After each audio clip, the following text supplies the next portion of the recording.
सबसे पहले हम लोग देखेंगे संख्या। कौन सा चीज? देखो संख्या का सीधा सा मतलब होता है जैसे 1 2 3 4 5 से लेकर के जहां तक तुम्हें जाना है वो सब कौन चीज हो जाएगा। अब पहला बात है कि हम लोग जा कहां तक सकते हैं, कितना तक गिन सकते हैं। तो ऐसा करो, तुम 2 4 5 क्विंटल कॉपी मंगाओ, उस पर लिखते जाओ 1 2 3 4 जाते जाओ। ये कभी खत्म होने वाला नहीं है। हम लोग खत्म हो जाएंगे बट संख्या खत्म होने वाला। इनका एक आंसर है कि संख्या की जो संख्या है वो इन्फिनाइट है, अनंत है। कितना है? अनंत है। लेकिन इस सब संख्या को हम लोग 2 भाग में बांटते हैं। कितने भाग में? एक है आपका वास्तविक संख्या, एक ऐसे करके हम लोग एक डायग्राम बनाएंगे और यहाँ पे लिखेंगे वास्तविक संख्या। कौन सा चीज? वास्तविक संख्या। वास्तविक संख्या को इंग्लिश में बोलते हैं रियल नंबर, रियल नंबर। दूसरा है आपका काल्पनिक संख्या, क्वा का लॉप संयुक्त नोहर्सी का को काल्पनिक संख्या। इनको हम लोग बोलते हैं इमेजनरी, IMAGINARY, इमेजनरी नंबर। तो हमारे पास जितने भी संख्या है उनको हम लोग कितने भाग में रखते हैं? 2 भाग में। एक है आपका वास्तविक संख्या और दूसरा है आपका काल्पनिक संख्या। तो यही वाला जो संख्या है ना, इनको हम लोग ना ही नमा में पढ़ेंगे ना ही दसवां में पढ़ेंगे। इनके लिए 11th में वो चैप्टर है, वहां पे हम लोग पढ़ेंगे इमेजनरी संख्या, है ना। हम लोग का पूरा से पूरा ध्यान जो होगा वो किस पे होगा? वास्तविक संख्या पे। वास्तविक संख्या को 2 भाग में हम लोग विभाजित करते हैं। एक है आपका परिमेय संख्या। कौन सा संख्या? यहाँ पे लिख देते हैं कि वास्तविक संख्या 2 भाग में बांटते हैं। एक है आपका परिमेय संख्या। कौन सा संख्या? परिमेय संख्या। और दूसरा है आपका अपरिमेय संख्या, अपरिमेय संख्या, है ना। तो जितने संख्या है वो 2 प्रकार के, वास्तविक और काल्पनिक। इनको हमको अभी पढ़ना है नहीं, है ना। अभी क्या क्लास 9th और 10th में बिल्कुल हम लोग काल्पनिक संख्या के बारे में नहीं पढ़ेंगे। और हम लोग सिर्फ और सिर्फ इनके बारे में पढ़ेंगे वास्तविक संख्या। और वास्तविक संख्या कितने प्रकार के होते हैं? परिमेय और अपरिमेय। और इसमें भी ना अभी जो हम लोग शुरू करने वाले हैं वो ये नहीं होगा, अपरिमेय नहीं होगा। सबसे पहले समझेंगे कि परिमेय संख्या क्या होता है। कौन सा चीज? परिमेय संख्या। देखो तुम लोग के जो 9th का गणित है ना, उनमें एक सिंपल और सस्ता वाला परिभाषा है कि कोई संख्या ना P/Q के रूप में रहना चाहिए। P और Q कौन चीज है? पूर्णांक है। तो हम लोग ऐसा करते हैं, परिमेय संख्या को समझने से पहले ना थोड़ा सा पूर्णांक को समझ लेते हैं। पूर्णांक को इंग्लिश में कहते हैं इंटीजर। कौन सा चीज? तुम लोग नाम सुना होगा, गणित में पूर्णांक लिखल रहता है। आज समझेंगे कि पूर्णांक क्या है। पूर्णांक को कौन सी कहते हैं? Integer, INTEGERS, integers. पूर्णांक कुछ नहीं है, एक बार में बताएंगे वो हलवा हो जाएगा। जैसे मान लो कि ये एगो संख्या रेखा है, संख्या रेखा पे बीच में 0 होता है, इधर +1, इधर +2, इधर +3, इधर +4, इधर होता है -1, -2, -3 और इधर होता है आपका माइनस। इधर तुम जितना बढ़ाते जाओ 80 साल तक लिखते जाओ, खत्म होने वाला। इसी को हम लोग पूर्णांक कहते हैं। तो कोई बोलेगा 1 कौन चीज है? पूर्णांक है। 2 कौन चीज है? पूर्णांक है। 3 क्या है? कोई बोलेगा 20 गो पूर्णांक एग्जाम्पल दीजिए। उनको बोलेंगे कि आप अपने से 1 से लेकर के 20 तक लिख लीजिए, वही आपका क्या हो जाएगा? 20 पूर्णांक का एग्जाम्पल हो जाएगा। आपसे कोई पूछेगा कि आप 20 गो नेगेटिव पूर्णांक का एग्जाम्पल दीजिए, ऋण पूर्णांक का, तो -4 -5 कुछ से ऐसे करके बोलते चले जाएंगे। सबसे खुशी का बात यह है कि 0 भी क्या है? पूर्णांक है। 0 क्या है? पूर्णांक है। हम कह सकते हैं कि 0 क्या है? पूर्णांक है। तो अब अगर कोई पूछ देगा, जैसे सम संख्या, विषम संख्या तो बात की बात है ना। वो तो हम लोग ऐसे जानते हैं कि 2 से जो डिवाइड हो जाता है उनको सम संख्या, जो 2 से पूरा डिवाइड नहीं होता उनको विषम संख्या। तो हमारा जो ये वाला कंसेप्ट है ये इंपॉर्टेंट है। अगर तुम इनको समझ लिए हो तो तुम परिमेय संख्या को समझ जाओगे। एक बार इनको नोट कर लो, फिर हम लोग आगे बढ़ेंगे। हम लोग समझने की कोशिश करेंगे कि परिमेय संख्या क्या है। और इस वीडियो में सिर्फ और सिर्फ परिमेय संख्या के बारे में पूरा फुल डिटेल्स में चर्चा करेंगे कि कैसे हम लोग पहचान सकते हैं कि परिमेय संख्या होना चाहिए। परिमेय संख्या से पहले अभी हम तुरंत बताएं पूर्णांक क्या होता है। कौन सा चीज बताएं? पूर्णांक। अच्छा, परिमेय संख्या जैसे मान लो कि 2 है, तो अब तुम लोग 2 को बोल सकते हो कि 2 जो है एक पूर्णांक है ना। तो इनको हम लोग 2/1 लिख देंगे तो 2 का वैल्यू चेंज हो जाएगा? नहीं होगा ना। 2/1 कर देंगे तो 2 का वैल्यू चेंज होने वाला नहीं है। जैसे मान लो कि 6/7 है, जैसे मान लो कि 8/9 है, जैसे मान लो कि 6/10 है। अगर कोई संख्या तुमको ऐसे फ्रैक्शन में मिलता है, फलना बटे चिलना, इनको गणित में लिखा गया है P/Q। कौन सा चीज लिखा गया है? मतलब उस संख्या को परिमेय संख्या कहते हैं जिनको P/Q के रूप में लिखा जा सके। लेकिन P और Q कौन चीज होना चाहिए? पूर्णांक होना चाहिए। कौन सा चीज होना चाहिए? यानी P भी पूर्णांक होना चाहिए और Q भी पूर्णांक होना चाहिए। यहाँ पे हम लोग लिख देते हैं कि P और Q जो है वो कौन सा चीज होना चाहिए। अब एक बात बताओ, जैसे ये ही है 8/9, इनको बोले परिमेय संख्या है, तो उसका मतलब है कि 8 भी पूर्णांक है और 9 भी क्या है? पूर्णांक ही है ना। एगो पूर्णांक ऊपर में बटे और दूसरा पूर्णांक नीचा में, तो उनको हम लोग कौन सी बोल देंगे? परिमेय। लेकिन परिमेय संख्या में एक रिस्ट्रिक्शन है, लिमिटेशन है कि आपका जो ही नीचा वाला वैल्यू है, ये वाला वैल्यू ये क्यू का मान कभी भी 0 नहीं होना चाहिए। बाद बाकी कुछ भी रख दो तुम, है ना, जैसे 2/1 रख दो, 7 रख दो, 9 रख दो, 10 रख दो, कुछ भी रखो, लेकिन नीचे में 0। एक थोड़ा सा कंसेप्ट को ना क्लियर कर देते हैं। जैसे मान लो कि तुम लिखते हो 2/0, तो सबसे पहला बात है कि इनका आंसर अभी पूरा धरती पर किसी आदमी के पास नहीं है। इनका आंसर पूरा संपूर्ण पृथ्वी पे किसी आदमी के पास नहीं है, तो क्यू का मान 0 नहीं करेंगे हम लोग। तो इनका आंसर हम लोग, हमारे जो मैथ के साइंटिस्ट है वो इनका आंसर बोलते हैं इन्फिनिटी, अनंत, कुछ भी हो सकता है, कोई आइडिया उनके बारे में नहीं है।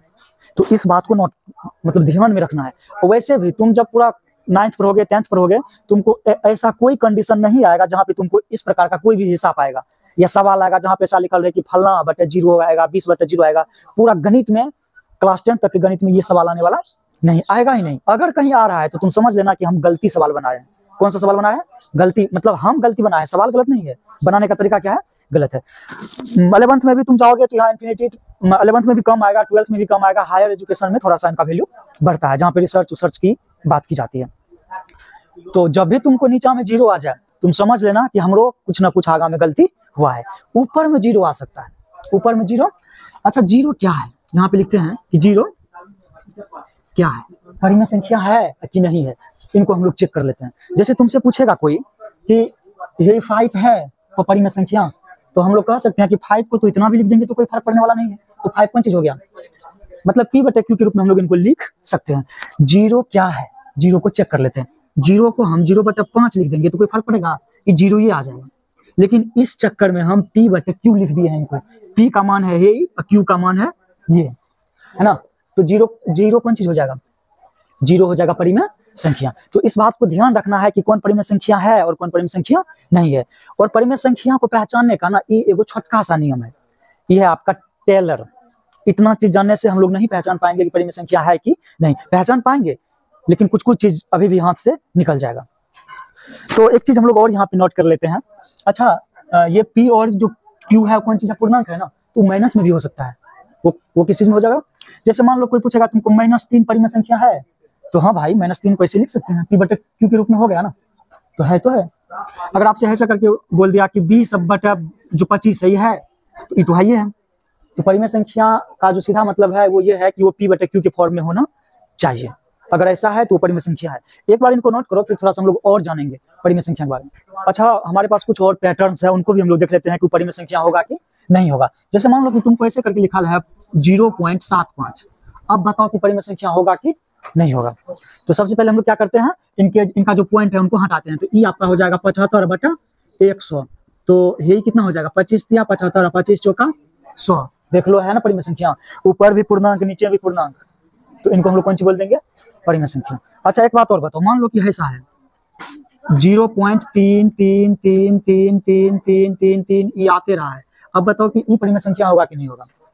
अगर इस प्रकार का कहीं भी कुछ लिखल रहे जहां पे एक ही चीज या एक निश्चित संख्या, जैसे कुछ भी वो बार बार रिपीट कर रहा है, तो इसका मतलब है कि परिमेय संख्या होगा। हम लोग आगे इसी मतलब क्लास 9th में ही हम लोग मतलब सॉल्व करेंगे कि इनको कैसे करके परिमेय संख्या के रूप में लिखते हैं।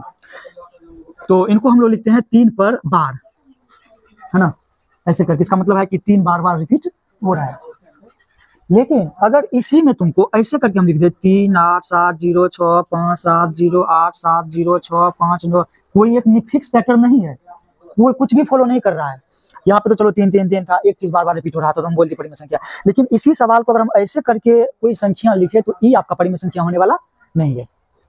मतलब कोई नियम के अनुसार ये चल ही नहीं रहा। आ समझ में। अब एक चीज और है, जैसे मान लो कि 0.145 है, फिर 145 है, फिर 145 है, फिर 145 है, फिर 145 है। अगर इसमें तुम देखो, इसमें एक नियम के अनुसार ये आगे बढ़ रहा है। हर एक 3 अंक के बाद का जो डिजिट है वो क्या हो रहा है, रिपीट हो रहा है ना। अगर ऐसा चीज तुमको कहीं मिल जाए तो तुमको समझ लेना चाहिए कि ये कौन सा चीज है, परिमेय संख्या है। तो परिमेय संख्या में जो 2 और इंपॉर्टेंट बात था वो यही था कि एक जो पॉइंट वाला है वो भी आपका परिमेय संख्या होता है। जैसे ऐसे करके हम लिख दे 0.80 लिख दे, तो यहाँ जो पॉइंट उड़ेगा तो आपका हो जाएगा 80/100, 20 चौका 80 या 20 पंचा 100, ये आपका हो जाएगा 4/5, है ना। तो ये भी आपका परिमेय संख्या हो गया। इससे पहले हम देखे थे ना 4/5, ऐसे करके बहुत सारा एग्जांपल आप दे सकते हैं। 4 भी कौन चीज है, पूर्णांक। 5 भी क्या है, माइनस भी लगा रहेगा तो भी कोई बात नहीं है। एक चीज बोले थे, परिमेय संख्या को एक चीज पसंद नहीं है, वो चीज है कि नीचे में 0 नहीं रहना परिमेय संख्या को क्या, ये जो प्रॉब्लम है ना, ये पूरा दुनिया में किसी से सॉल्व ही नहीं अभी तक हो पा रहा है कि किसी भी चीज के अंदर अगर 0 देंगे तो उनका आंसर क्या होगा, है ना। तो इस बात को थोड़ा सा ध्यान में रखना है। तो ये दोनों पैटर्न है इनको। अच्छा, एक एग्जांपल और ले लेते हैं। जैसे मान लो कि 0.177777777 ऐसे करके आ रहा है, तो अब बताओ ये कौन चीज है, ये परिमेय संख्या है? हाँ, क्योंकि एक निश्चित पैटर्न फॉलो कर रहा है। इनको हम लोग ऐसे करके 0.1 का 7 पे रैकरिंग लिख सकते हैं, या 7 पे बार कहते हैं वो लिख सकते हैं, ठीक है। तो ये दो इंपॉर्टेंट बात था परिमेय संख्या में, इनको एक बार देख लो, फिर हम अपना जो सरकारी गणित है एनसीईआरटी का उनको शुरू करते हैं। तो हमारा एक्सरसाइज जो एनसीईआरटी है उनका एक्सरसाइज 1.1 है, जो पहला एक्सरसाइज है। उनका पहला क्वेश्चन है कि शून्य एक परिमेय संख्या है, ऐसा पूछा जा रहा है। अगर है तो आप इसे p/q के रूप में लिख करके दिखाइए, जहां p और q कौन चीज होना चाहिए, पूर्णांक होना चाहिए। अच्छा, अभी तुरंत, अच्छा ये है कितना नंबर, ये है आपका 1 नंबर का सवाल। इसमें पूछा गया है कि शून्य एक परिमेय संख्या है क्या, तो अभी तुरंत हम लोग समझें कि शून्य एक परिमेय संख्या है। जैसे शून्य है तो शून्य को हम 0/5 लिख देंगे, तो ई आपका देखो तो p/q के रूप में आ गया ना, जहां जो q का मान है वो 0 भी नहीं है। जैसे शून्य है तो शून्य को हम इतना बटा 20 लिख सकते हैं क्या, लिख सकते हैं। तो ऐसा करने के चक्कर में p/q के रूप में आ गया, तो सच में शून्य जो है वो कौन चीज हो जाएगा, परिमेय संख्या हो जाएगा। उनके दूसरा क्वेश्चन देखो। दूसरा क्वेश्चन है कि 3 और 4 के बीच 6 परिमेय संख्या लिखे। 3 और 4 के बीच कितना परिमेय संख्या, 6 परिमेय संख्या। अच्छा, 3 है और 4 है, इनके बीच में 6 लिखना है। कितना लिखना है? अब देखो, एक जनरल आदमी देखेगा ना तो उनको नहीं समझ में आएगा कि 3 और 4 के बीच 6 संख्या कैसे है। हम लोग को तो एक भी दिखाई तो नहीं दे रहा ना। जैसे अगर 3 होता, 5 होता तो हम लोग कहते एक संख्या है, लेकिन 3 और 4 के बीच में भी संख्या हो सकता है। जैसे एक तरीका हम बताते हैं, क्या 3.1 नहीं हो सकता है, 3.2 नहीं हो सकता है, हो सकता है। 3.3 नहीं हो सकता है, हो सकता है। 3.03 नहीं हो सकता है, हो सकता है। तो पहला बात यह है कि दो गो परिमेय संख्या के बीच अनंत परिमेय संख्या हो सकता है। इतना हो सकता है जितना का हिसाब किसी के पास नहीं है। अच्छा, इनको बनाने का ना हम एक सिंपल वाला तरीका बताते हैं। सबसे पहले क्या करना है, 3 और 4 के बीच कितना परिमेय संख्या चाहिए, 6 गो परिमेय संख्या। तो 6 को चाहिए, तो 6 में 1 बढ़ा करके लिख देंगे, कितना होगा, 7। अब 7 से हम लोग क्या करते हैं, 3 को लाते हैं यहाँ पे। मेरे बातचीत कौन कर रहा है, हाँ, 3 को लाते हैं, तो 3 को 7 से गुना कर देंगे और 7 से भागो दे देंगे, तो कोई फर्क पड़ने वाला तो है नहीं। तुम इसको चाहो तो ऐसे ऐसे काट दो, तुम्हारा 3 का 3 ही रहेगा, लेकिन हमको काटना नहीं है। हम लोग इसको लिख देंगे 21/7। कितना लिख देंगे? अब क्या करो, 4 को लाओ यहाँ पे। 4 में भी हम लोग क्या करेंगे, 7 से ऊपर गुना कर देंगे या 7 से नीचे, तो यही आपका हो जाएगा 4 × 7/7। फिर देखो इसको कट कर दो, कोई फर्क पड़ने वाला, लेकिन कट नहीं करना है। कितना हो जाएगा, 7 × 28/7। तो अब आपके बीच है 21/7 है और कितना है, 28/7 है। अच्छा, ये देखो, ये 3 है, ये कितना है, ये 3 है ना, 7 में 3 से भगा देंगे तो 3, 21 में 7 से भगा देंगे कितना होगा, और ये कितना है, 3 या 4 है। लिखने का तरीका अलग है। अब तुम इनके बीच का संख्या लिख दो, 22/7 है ना, 23/7, 24/7, कितना हो जाएगा ये, 25/7, 26/7, और एक हो जाएगा 27/1, 2 3 4 5 6 6 को संख्या हो गया ना, जो 3 और 4 के बीच का है। अगर किसी को शक है कि सर जो 22/7 है ना वो 3 और 4 के बीच नहीं है, तो 22 में 7 से भागा देकर के हम लोग चेक कर लेंगे। मान लो कि मास्टर साहब को खुद को शक है, ऐसे करके लिख देंगे 22 में 7 से 7 दिया 21, यही आपका हो जाएगा, कितना हो जाएगा, 1 हो जाएगा ना, पॉइंट देने के बाद 0, तो 7 का 7, ये कितना हो जाएगा, 3। देखो 3.1 जो है, और भी आएगा, 3.1 जो है वो 3 और 4 के बीच है कि नहीं, तो हम लोग खुद से भी चेक कर सकते हैं। तो यहाँ से हम लोग एक चीज सीख सकते हैं, अगर हमसे ऐसा पूछ दिया जाए कि 5-6 के बीच 10 संख्या निकाले, 2 और 3 के बीच 20 संख्या निकाले, तो 20 पूछा है तो 21 से ऊपर गुना 21 से 1 बढ़ा करके कर देते हैं, है ना। तुम चाहो तो 6 को छोड़ करके तुम जितना चाहो उतना से गुना कर सकते हो, 6 से, लेकिन ज्यादा होना चाहिए। अब मान लो यहाँ हम 7 से ऊपर गुना किए, 7 से नीचे किए, तुम्हारा मन है 8 से करने का, कर दो ऊपर, लेकिन 6 से कम नहीं रहना चाहिए। अब मान लो कि मन हुआ 10 से करने का, तो भी तुम कर दो। तो सब एक आंसर, और यहाँ पे एनसीईआरटी में जो इनका आंसर है ना, वो आंसर अलग अलग भी हो सकता है। चलो इनको नोट कर लो। तो सारे बच्चे ध्यान से देखो। तीसरा क्वेश्चन है कि 3/5 और 4/5 के बीच 5 वो संख्या लिखिए।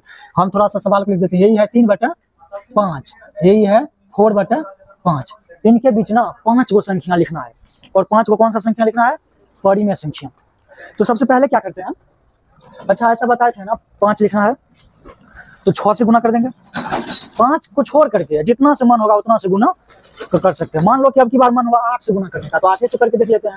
ऐसा करते हैं, इसको यहाँ पे लाते हैं और 3/5 में 8 से गुना करते हैं, तो 8 से भागो देना पड़ेगा, क्योंकि बदलना भी नहीं चाहिए संख्या। तो ये आपका हो जाएगा 8 या 24/8 पंचा 40।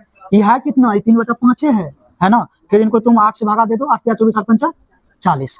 फिर इसको हम लोग लाएंगे, इनको लाएंगे इस रास्ते से, ये कितना हो जाएगा 4/5। यहाँ भी क्या करेंगे, 8 से ऊपर गुना 8 से नीचे गुना, कितना हो जाएगा 32/40। अब तुम लोग बताओ 24 और 32 के बीच कितना संख्या है।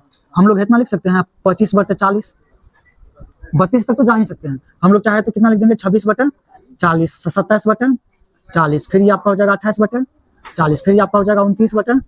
अगर मन हुआ ज्यादा लिखने का तो लिख दो ना, हमारा क्या चाहता है 30/40, 31/40 है ना, वहां तक हम लोग जा सकते हैं। तो इसको नोट कर लो, ये है आपका तीसरा क्वेश्चन। 4 नंबर में है हमारे पास कि आपको फाइंड करना है कि सत्य है कि असत है। 2-3 चीज लिखल है हिंदी में इंग्लिश में, उनको हमें बताना है कि वो चीज सही लिखल है कि गलत। पहला चीज है कि प्रत्येक प्राकृतिक संख्या एक पूर्ण संख्या होती है। 2 चीज है, एक है प्राकृतिक संख्या, एक है पूर्ण संख्या। दोनों को समझ लेते हैं। प्राकृतिक संख्या है ना, और दूसरा है आपका पूर्ण संख्या। पूर्ण संख्या, अच्छा इनको कौन सी बोलते हैं, नेचुरल नंबर ना, NATURAL नेचुरल नंबर है। इसको कौन सी बोलते हैं, होल नंबर। होल कैसे, HOLE, WHOLE, कौन सा WHOLE, होल नंबर। अच्छा इनको समझ लो। प्राकृतिक संख्या किसको कहते हैं, ऐसे करके अगर लिख रहे हैं 1 2 3 4 5 डॉट डॉट, ये कौन चीज हो जाएगा, प्राकृतिक संख्या। माइनस में नहीं जाना है, जीरो को शामिल नहीं करना है, सीधा 1 से लिखेंगे, जहां तक होगा आगे जाते रहेंगे तो सब कौन सी संख्या हो जाएगा। लेकिन पूर्ण संख्या जो होता है उनमें 0 से शुरू होता है, 1 2 3 4, तो ऐसा, हाँ तो ये आपका हो जाएगा पूर्ण संख्या। कौन सा चीज हो जाएगा। अब देखो आप क्वेश्चन को फिर से पढ़ो कि प्रत्येक प्राकृतिक संख्या एक पूर्ण संख्या है। हर एक जो प्राकृतिक संख्या है वो क्या है, सच में है भाई, ये है प्राकृतिक संख्या है, ये है पूर्ण संख्या। जितना भी जो नेचुरल नंबर है वो सब पूर्ण संख्या है। क्या है, पूर्ण संख्या है। अच्छा अगर मान लो कि ऐसे उल्टा करके पूछ दिया जाए कि अरे बच्चा सब बातचीत नहीं, अगर मान लो कैसे करके उल्टा करके पूछ दिया जाए कि प्रत्येक पूर्ण संख्या प्राकृतिक संख्या है, ये गलती हो जाएगा, क्योंकि 0 एक पूर्ण संख्या है बट 0 एक प्राकृतिक संख्या नहीं है। अगर 0 को हटा दोगे तब तो कोई अंतर ही नहीं रहेगा, तब तो दोनों प्राकृतिक ही हो जाएगा। दूसरा कथन है कि प्रत्येक पूर्णांक एक पूर्ण संख्या होती है। प्रत्येक पूर्णांक एक पूर्ण संख्या होती है, तो यह है पहला कथन। और दूसरा कथन है कि प्रत्येक पूर्णांक, अच्छा एक बार पूर्णांक लिख देते हैं और एक बार क्या लिख देते हैं, पूर्ण संख्या। कौन सा चीज, पूर्ण संख्या। तो जो प्रत्येक पूर्णांक है वो पूर्ण संख्या होती है। ये बात सही है क्या, थोड़ा सा सोचो। पूर्णांक बताए, पूर्णांक में माइनस वाला भी आता है, लेकिन पूर्ण संख्या में माइनस वाला नहीं आता है। तो ये बात, अच्छा ये बात तो सत्य होगा ना, ये कौन सा चीज होगा। लेकिन 2 नंबर का कौन सी हो जाएगा, असत्य। कोई दिक्कत है, मतलब ऐसा बोला गया है कि जो प्रत्येक पूर्णांक है, प्रत्येक पूर्णांक एक पूर्ण संख्या होती है। तो हर एक पूर्णांक एक पूर्ण संख्या, क्योंकि ये जो है माइनस जो 5 है ये पूर्णांक है, लेकिन -5 एक पूर्ण संख्या। पूर्ण संख्या हम लोग बचपन से पढ़े हैं कि भाई तुम 0 से शुरू होगे और तुम जाते रहोगे, उनको हम लोग कौन सी बोलते हैं, पूर्ण संख्या। देखो तीसरा और अंतिम है कि प्रत्येक परिमेय संख्या एक पूर्ण संख्या होती है। तीसरा, जितना भी परिमेय संख्या है वो कौन चीज होती है, पूर्ण संख्या। अब तुम लोग बताओ सोच करके, जो भी परिमेय संख्या पूर्ण संख्या है क्या। जैसे मान लो कि 2/5 कौन चीज है, परिमेय संख्या, लेकिन 2/5 को तुम पूर्ण संख्या कह सकते हो, पाप हो जाएगा। क्या हो जाएगा, पाप हो जाएगा। तो प्रत्येक परिमेय संख्या पूर्ण संख्या नहीं है, ये बात कौन चीज हो जाएगा, असत्य। तो यहाँ पे ये एक्सरसाइज आपका जो 1.1 है खत्म होता है। कल हम लोग अपरिमेय संख्या को पोस्टमार्टम करेंगे।